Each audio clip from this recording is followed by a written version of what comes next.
Before you go into a partnership with another person, another human, you need to be as whole as you know how to be, because you never want to project how you feel about yourself onto them, because they shouldn't be the carrier of your confidence.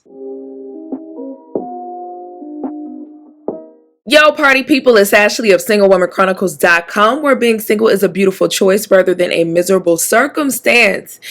And today I will be talking about how to build confidence on your solo journey.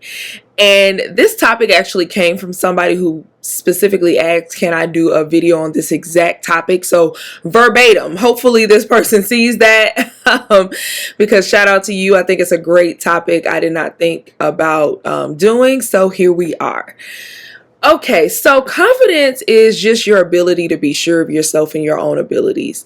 And because I speak in the realm of being a single woman, in the realm of dating, etc., I know that when you are single, especially in this weird atmosphere that we are in now with social media and comparison being at an all-time high, you don't have to, but the best idea or the best thing you can do is to remain sure of yourself at all times, because several things can make you feel unsure about yourself.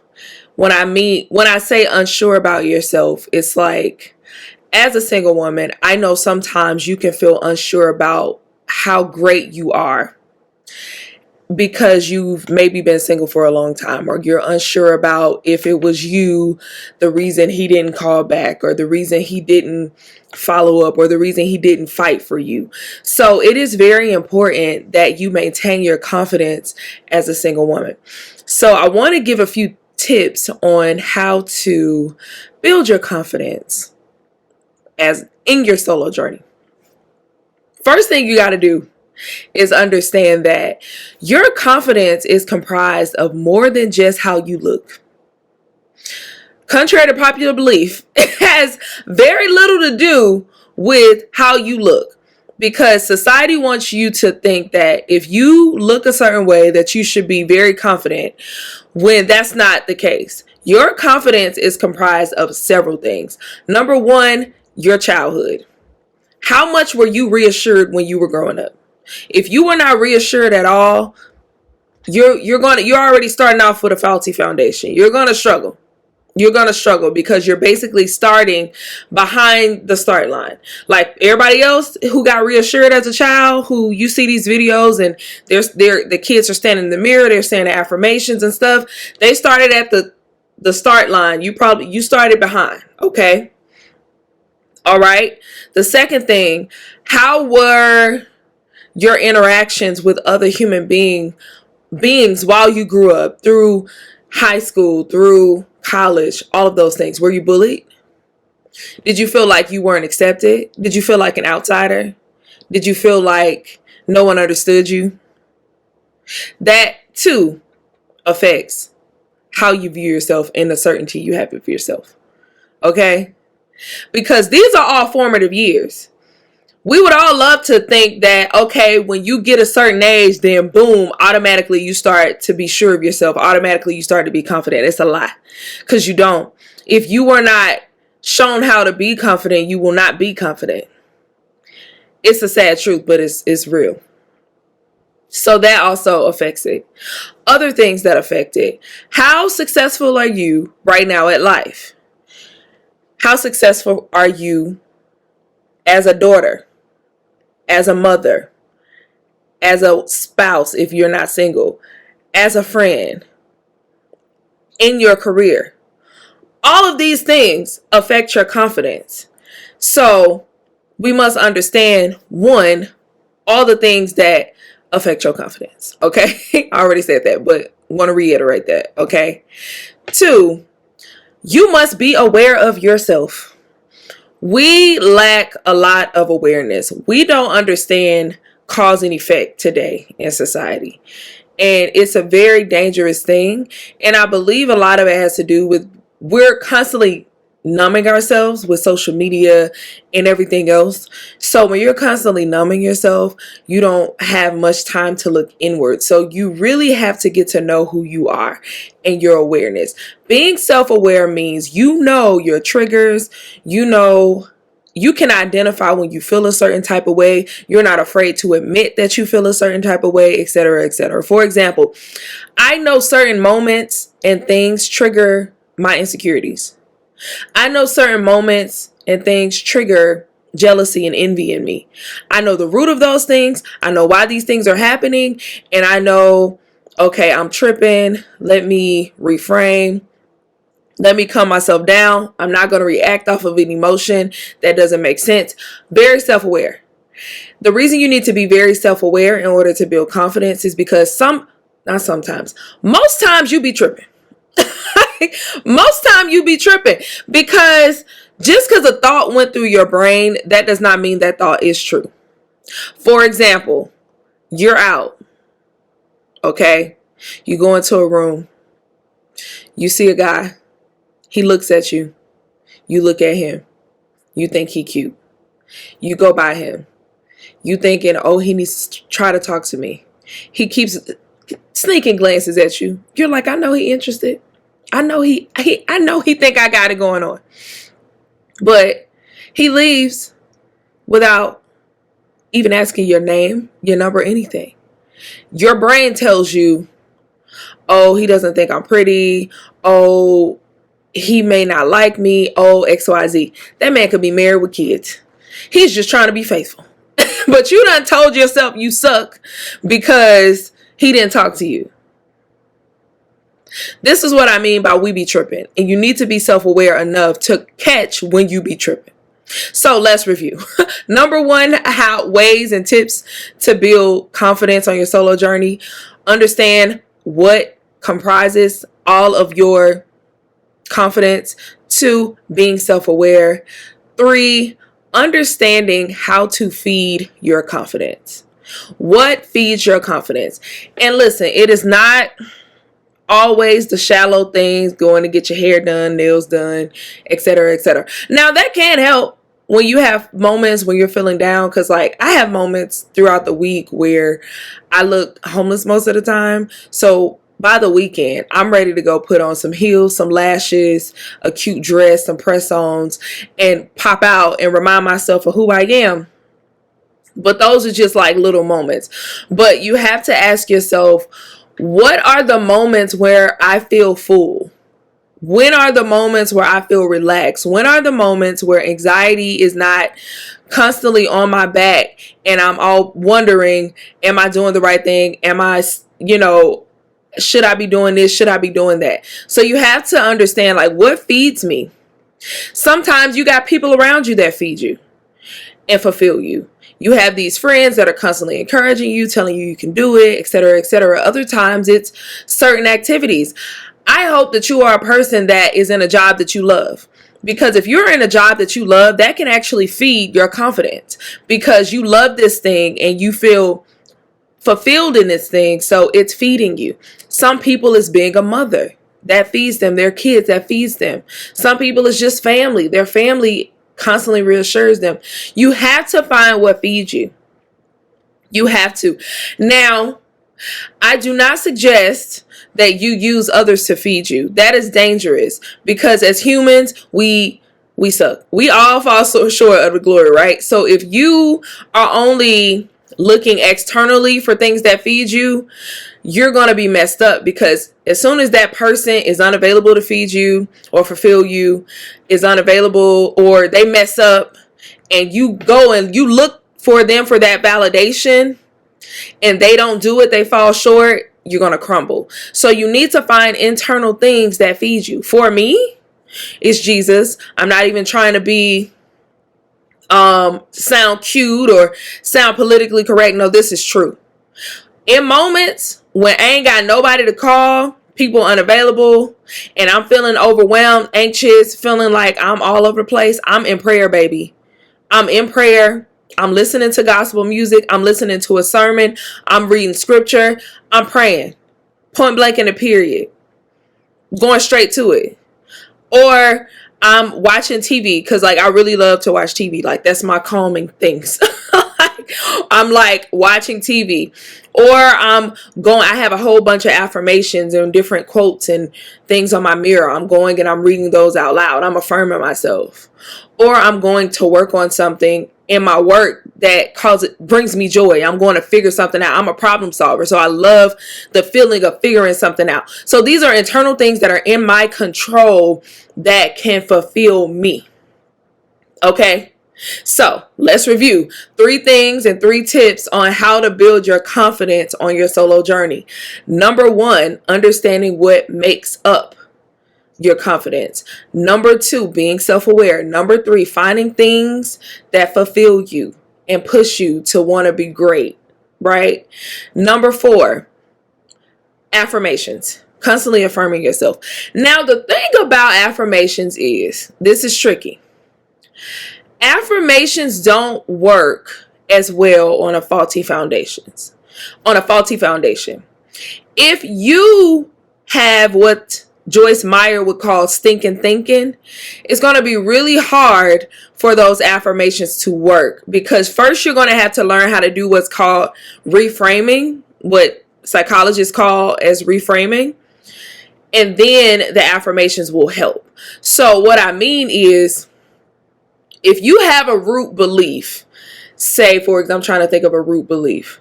You have a root belief that you don't make friends. Like you're convinced, I don't make friends. Like nobody wants to be my friend. I don't make friends. So every time you're in an environment with people around, say you go to a networking event, you just out and about, and you try to make friends with somebody and they leave without like y'all exchanging contact. So you're in the car, you're walking away from this, and you're confirming in your mind, I don't make friends. Until you're able to turn that I don't make friends into, in this moment, I didn't make a friend because maybe she was busy, or maybe she forgot, or maybe she had to rush into, like you have to reframe, because when you have moments of definitive statements like I never, I always, I don't ever, you know what I mean? Those kind of things, that is you trying to confirm a belief that you already have in your system, and you're constantly playing that out by self-fulfilling prophecies. And you have to break that. You have to break that cycle. You have to break that thought. And the only way to do that is to reframe. You have to tell yourself new things. That's why you got to be self-aware. You have to identify that thought. You got to be aware enough to identify that thought. And this is how I feel. And then take yourself into a reframing, right?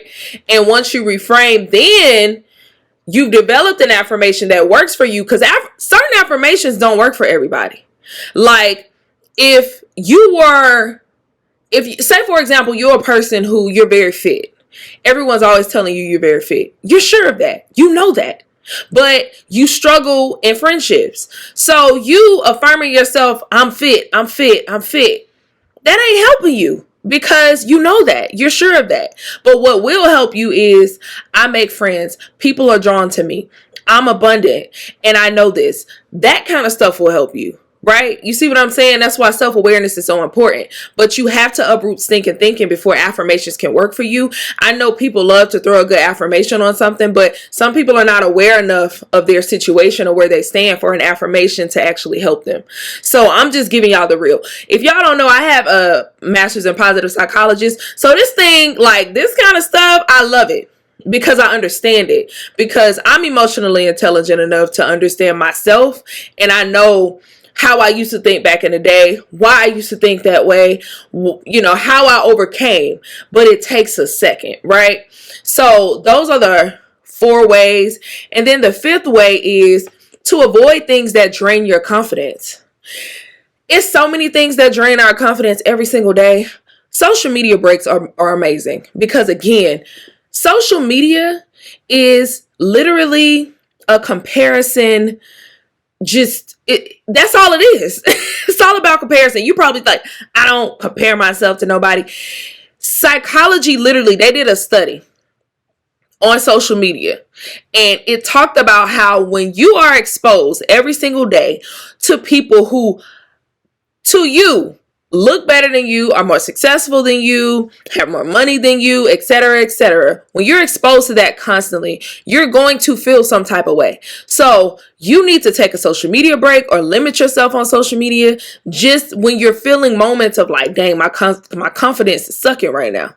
Like, but that's another thing, going back to self-awareness. You got to know when your confidence feels a little off. You got to know when you're unsure, because we hide behind this false sense of confidence all the time because no one wants to say I feel insecure about X, Y, and Z. But the only way to be more confident is to admit that you feel insecure about X, Y, and Z. So that's why you have to be self-aware. It is, when I tell you, it's so important. I always say, self-awareness is the beginning of breakthrough. Don't steal that line, because that's my line. If I hear that somewhere else, I know y'all stole it from me, because I'm the only one that say that. Okay, awareness is the beginning of breakthrough, baby. You got to be aware of something before you can fix it. So you have to understand that. So when you feeling funky, you got to know what the source of that. First, you got to know you feeling funky because I am insecure. And then you have to understand what the source is of that, right? So when you know, like, I'm feeling a little funky, maybe I should take a social media break, because every time I look at this girl's profile, I feel bad about myself. You know what I started doing last year? And y'all can call me a hater. Y'all can call me whatever y'all want. I don't care. I started unfollowing people who trigger me to feel less about myself. And these aren't people that, oh, I feel like she's better than me, or this is whatever. It was more so like, I can't even explain why these people made me feel that way, but I didn't care because I'm protecting myself. And I don't know these people in real life. So if I unfollow you, then it just is what it is. Like, if you tap the nerve of mine, or if you tapped an insecurity of mine, and I'm like, I don't like how they said that, or I don't like this message, or honestly, all the content back to back just don't make me feel good about myself, I'm gonna unfollow you. I'm sorry. It's just about me. Sometimes you just gotta choose you, but you gotta know, like, ain't got nothing against nobody else, but sometimes you just gotta understand yourself so much where you're able to make those moves and be okay with it. So things that you need to avoid, things that go against your confidence or make you feel even more insecure. And that can be social media. I know it's like number 1, 2, and 3 for a lot of people. To certain spaces. So as you guys know, I always say BC me. So BC me, before Christ me, I was outside. Like, I was about a waitress. So I knew all the promoters in the city. I live in Atlanta. I knew all of them. I was the girl that they called when they needed somewhere to go, because I knew. I don't know no more. I don't know no more. They still be calling me sometimes. I'm like, y'all do know I'm so far removed from that life. Like, this was over a decade ago. I don't know why y'all calling me. But when I stopped being that girl, I used to try to go back in those spaces, and they made me feel insecure because I have a new identity. I've grown. I'm not her no more, but I'm still trying to relate to the old me when I'm a new person. So I had to remove myself from certain environments because it was triggering an insecurity in me. And I had to fully learn to walk in my new me before, and transition fully into the new me before I could go back into those spaces and not feel insecure. So you have to understand. That's why, again, self-awareness is so freaking important. You have to understand that. And this is all about your solo journey, because I feel like before you go into a partnership with another person, another human, you need to be as whole as you know how to be, because you never want to project how you feel about yourself onto them, because they shouldn't be the carrier of your confidence. Only you should be the carrier of your confidence. And that's just what it is. So that's what I believe about that. And then sometimes it's certain people. I just saw a TikTok of a girl who was saying she literally just started her own TikTok page, and one of her homegirls was basically being a hater, and she wouldn't engage in her stuff. She kept watching her stuff around her. That is so annoying when somebody's like watching your content in front of you. I'm telling you, it's so annoying. I know, because I've had it done to me, and I'm like, what is you doing, fam? Like, what is you doing? But certain people can make you feel insecure about yourself. So sometimes you got to move them to the wayside, you know, for a certain season. I'm not saying you got to cut them all the way out, but sometimes you got to demote folks. Like, you used to be best friend, now you just friend. And if you still tripping, now you associate. You know what I mean? So you have to remove certain things that trigger your insecurities. All right, so let's go over everything. I hope I can remember. So, number one, you have to understand all the things that go into building confidence. Number two, you need to be very, very self-aware. Number three, you need to find things that fulfill you. Number four, you need to what is number four, y'all? I forgot. Y'all gotta go watch it again. I forgot. And number five, you gotta avoid things that cause you insecurities or makes you feel more insecure. Now, if you are watching this and you are trying to build confidence in your solo journey and you are struggling, I just released a new program for single women called Embrace the Wait. Now, this program is all about helping you to overcome the exhaustion of being single, because while you're waiting for your person, wouldn't you want to be the best person you can be going into that relationship? I know I do. But in week 2, we talk all about building self-worth, building an unshakable self-worth and maintaining that bad boy, because out here in these streets, you need to be as confident as you can be. And if you want to learn more about this program, go to singlewomenchronicles.com/embrace the wait, or you can just click on it below underneath here, wherever you're watching from or listening from, and you can go check it out. But I want you to get that confidence up to the tip of the top. Okay. All right. So if y'all want more about building confidence, maybe you want to know how to be more self-aware. Maybe you want to know what are the signs that you lack confidence. Let me know. This could be another video, just like homegirl hit me with the alley-oop on this video, because I definitely wasn't going to talk about this. So y'all let me know. Until next time, bye.